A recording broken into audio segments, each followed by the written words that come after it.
نماز جو ہے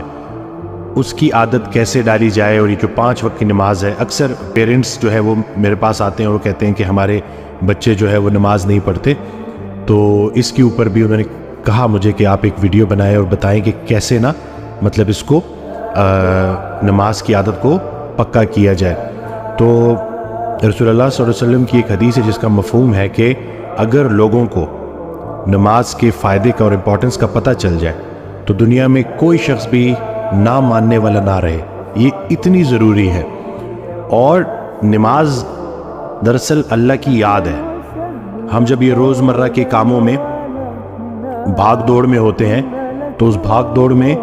کہیں ہم اللہ کو بھول نہ جائیں، زندگی دینے والے کو بھول نہ جائیں۔ اس کو یاد رکھنے کے لیے صبح اٹھے، فجر پڑھی، فجر پڑھنے کے بعد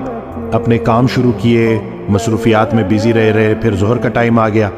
پھر نماز پڑھی، پھر اللہ کو یاد کیا، پھر ظہر سے عصر تک اللہ کو یاد رکھا، پھر جیسی عصر آئی عصر پڑھی، پھر سے اللہ کی یاد تازہ ہوئی، پھر عصر سے مغرب کے بیچ میں اللہ کو یاد رکھا، اور پھر عصر سے مغرب کے بیچ میں جو اللہ کو یاد رکھا، کام بھی کیے اور اللہ کی یاد بھی قائم رہی۔ پھر جب مغرب آئی تو مغرب میں پھر وہ یاد تازہ کر لی، پھر عشاء پڑھی اور عشاء کے بعد باوضو سو گئے۔ تو اس طرح سے پورا دن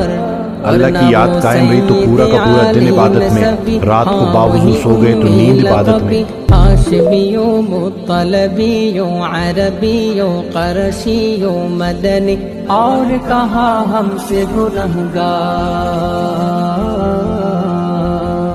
عشق کی رنگ